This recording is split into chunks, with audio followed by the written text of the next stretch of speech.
So here we've got a Abloy Disklock. You can see this is the non-pro Disklock, and since it's in a in a mortise, it does operate in either direction. Although it's probably easier to see it out of the vise. In Abloy, it's best to look at the cam at the back to see when you're actually open. You can usually feel it, obviously you go, but you see 90-degree turn of the key, you're just testing the sidebar. So just because you see the disc at the top can be a free spinner, or is a free spinner in this case, doesn't really mean a whole lot. You can see the keyway on this is a lot more wide open than, say, the Disklock Pro, which I have here. The key also looks different, and the keyway is very tight. So potentially you could pick this one if you can get past that warding. On the Silver Bullet, you cannot pick this by default just because of the shaft thickness here. You need a really, really tiny pick to get past this, and I think Abloy's done a good job here of just simply restricting a lot of access.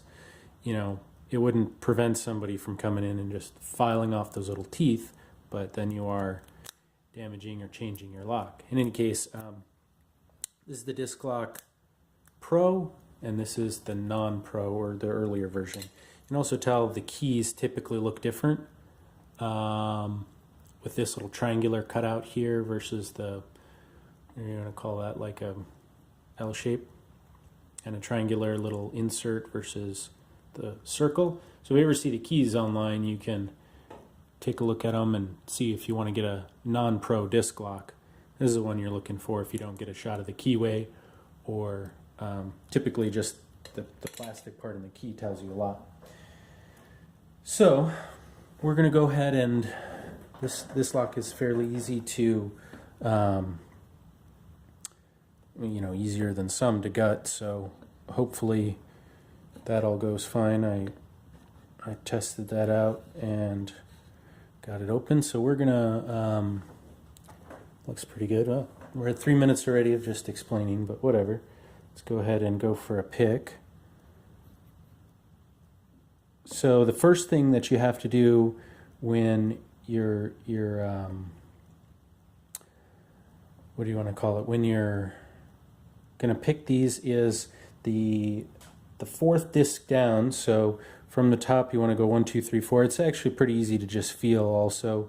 Inside the lock, you have to, it's called the controller disc, and I'm going to flip this over so that we can get a better angle. But we want to hit that controller disc, and that allows us to start tensioning the lock. So somewhere in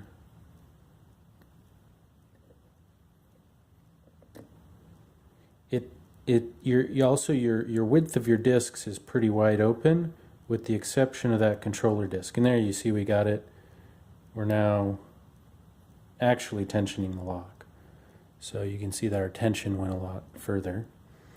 From here, I go with the standard, just like I do with any disc lock that has false gates. We're going to pick into a false gates and then determine if we're on false or true gates. So going from the bottom to the top, or a lot of times you can just pick a little bit and try to find a binding disc. Abloy is a lot better at having different discs binding, as opposed to cranking down hard enough and plenty of locks you can just get a binding disc on the lower quality ones. But on Abloy, you cannot do that, so you need to, a lot of times you need to find your binding disc, and that just makes it harder. The other thing is that you might get a little bit confused picking a lock like this where you have dual rotation, because there's actually two true gates on some of the discs. On some of the discs there's just one, well, just the center cut, but most of the discs there's going to be two true gates, right? Because you got to go this way or that way. So from there, it's a little bit hard to tell, you know, if you're not prepared for that you got two to choose from. So, and you can obviously pick into either one of them. You don't need to pick all the same true gates. You know, true gate in this is a true gate. And now we're going to start testing here. 1, 2, 3 and a bit. So actually that is, if we're over 3, I found in this lock we're at a true gate. Now it's a little bit,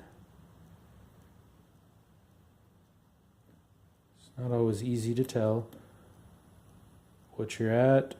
Sometimes you can just give it a pick and you'll get a turn of your tension wrench just by picking into it. And a lot of times that pretty much tells you, you know, you're in a true gate if you get. And a lot of times you'll also tick, tick, and then you'll get a real hard give. Or if you have to let up off a tension, sometimes that's also a good indicator. But when you're trying to determine if you're in the right place or not, I still like to go and do the true gate versus false gate test. Okay, yeah, we are good on those. We are over, significantly over 3 there. So it does take a little bit more time here than your regular locks. And if you're not sure, you can always, you know, give your disc. Sometimes what I do is I just give it a click and make sure that I'm seated well into a gate. This one's just 3. I'm going to give it next over. Nope.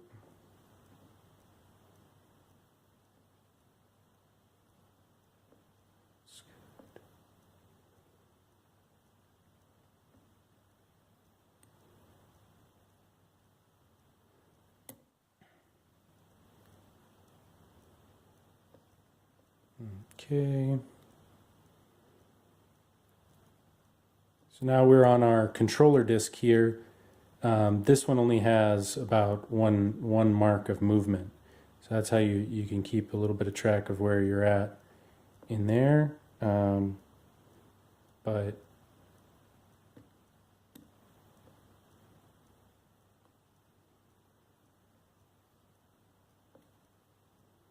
the rest of all the real gates or the real discs are going to have more movement to them.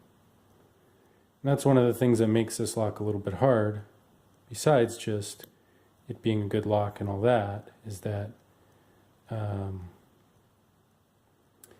you have so much movement in between the discs, or in between the true gates and the false gates, that it's not much difference between a true and a false. So we're at 3 versus 3.5, or a little bit over 3. And then in addition to that, you have the problem of mostly is I guess you could say is just that. So let's see if we can. No. Seems to be good.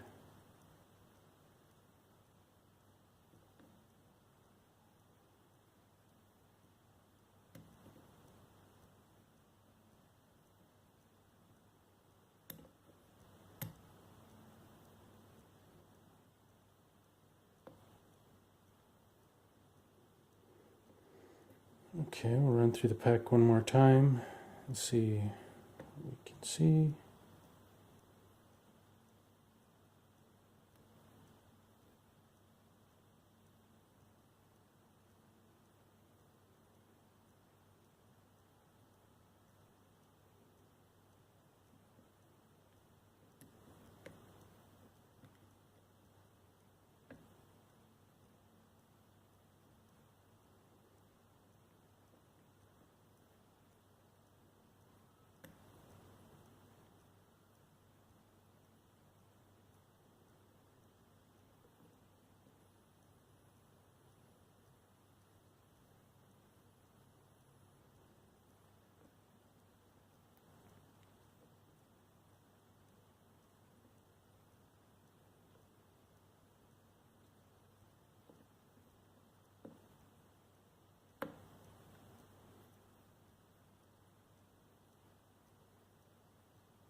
I think we're pretty close now. We just should have one more disk that's not right, is my guess.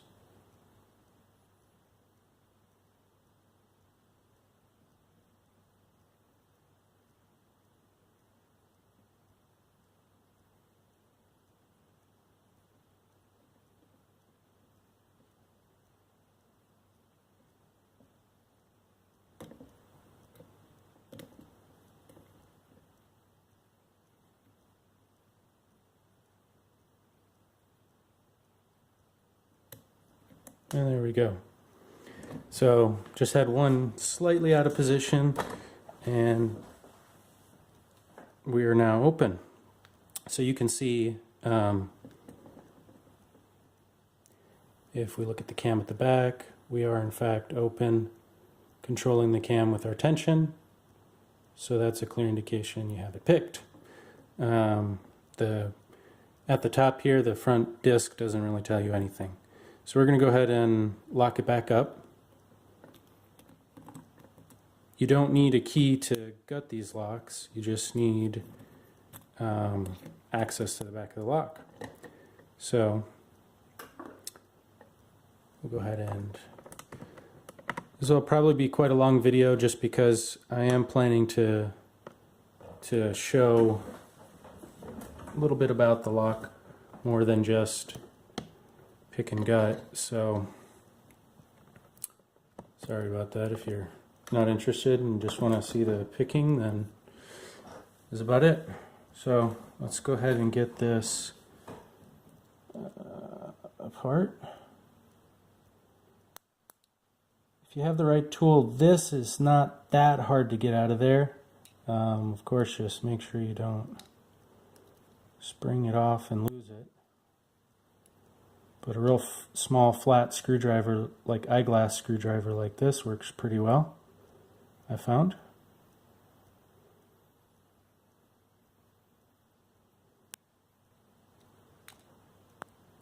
Once you get it out, then surprisingly that's about it. The whole core will slide straight back. I am putting my thumb just back here, or my middle finger, and there is a pin, sort of a pin, whatever you want to call it. It doesn't really fly off too bad, but I'm going to just hold on to it. So there we go. We have the housing there. This is our free spinning front core and two little ball bearings. You can see on this side, this was that's just a spacer. This was the little detent spring that I was holding down, and that basically aligns the core back to the top when you twist. These bits here also help with alignment, so we're going to put those ball bearings down. And now, if you see, we have our sidebar on our top. Up here we have, let's see, we have two what I call return bars, and I think that's probably the proper term. These are the precursor to the disc blocking system in the project. So I got one disc got just a little bit out of alignment there. We can see if we put in a key just how it works. So let's see, if you turn it one way, your return bars all go together, and of course once we get it over 90, our sidebar will drop in place because this is a correct key. So now when we rotate it back, our return bars basically return the discs to their center position. So unlike Abloy Classic or Profile or what have you, the discs are not, what do you call it? The discs are not self-returning, so they need a mechanism to do that. Alright, we're going to take off this little pin here and show you the sidebar. The sidebar is, put the core down for right now. Sidebar you can see on this is L-shaped, and on some of the Abloys it's a perfectly round bar, and I think I've shown other disc locks, a lot of times they are a round bar. This here prevents somebody from drilling the front right at the top, right here, and extracting the sidebar, and then the whole core can turn. So it's just extra drill protection. They would have to drill the whole length and drill through the sidebar, or they would have to drill the whole front of it out, as maybe you've seen on YouTube, all that sort of stuff. So anyway, drill protection. So we'll go ahead and just take out the discs one by one and put them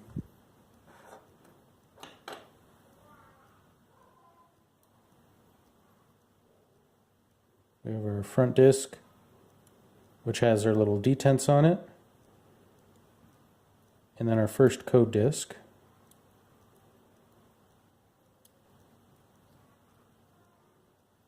So this is our code disc. Man, these things are sticky. They usually put a bit of grease in them. So this is our code disc on the right here, with our 2 true gates, and let's see if you can see that. 2 true gates and false gates. So by looking at it, I can see 1, 2, 3, 4, 5 false gates and 1, 2 true gates. So anyway, I'm going to put the spacers all over here, and let me just try to get this apart real quick without talking too much now.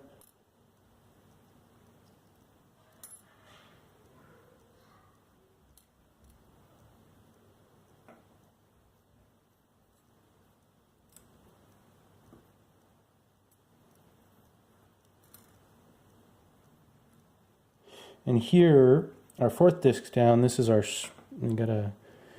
special controller disc, and this lines up those 2 bars. You can see it also has a special shape,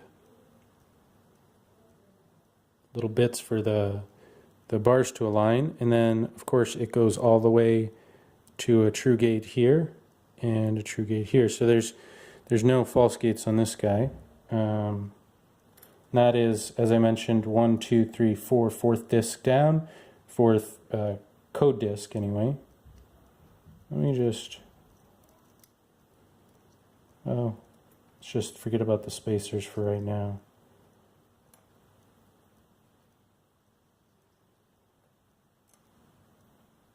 Oh, I think I got 2 there. Let me check.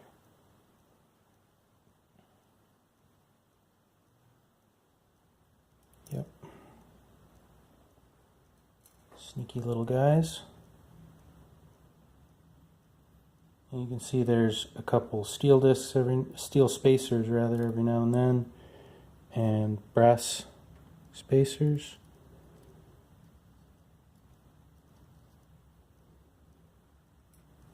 Okay.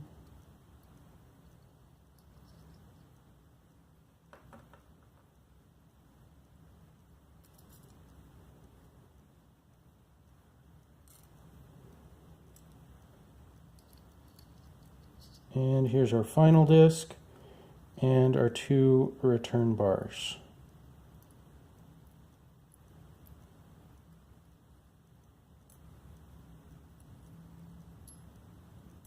And here's the core.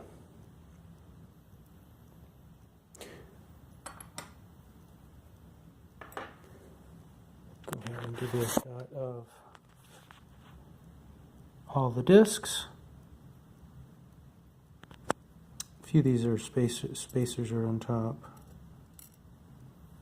Just grab those off. That one. This one. And there's all of our discs. So here again, 4th disc down, we have our controller disc, and then we have our back disc, or You could call that a special controller as well, but both of those are always zero cut, of course. They control the lock with our controller pins, and go from there. If you look at a Protect disc, you can see they are quite similar. The difference being with the Protect disc is that we have notches at the bottom of the disc where those return bars go, and those notches become part of the disc blocking system. So when the two bars here engage together, they prevent disc movement. So once you've tensioned the lock, the idea is you can't move those discs anymore.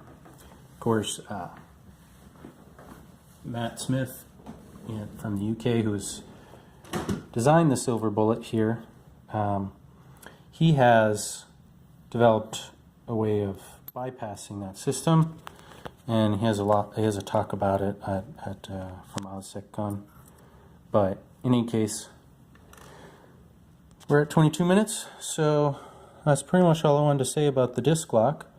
Disklock Pro, which you saw before, is quite similar internally. It has a little bit extra prevention of getting at the discs called the disc controller arms. Again, also in Protect, but there's not a whole lot else to it other than that front disc. So there you have it, pick and gut of Abloy Disklock Non-Pro. Thanks for watching.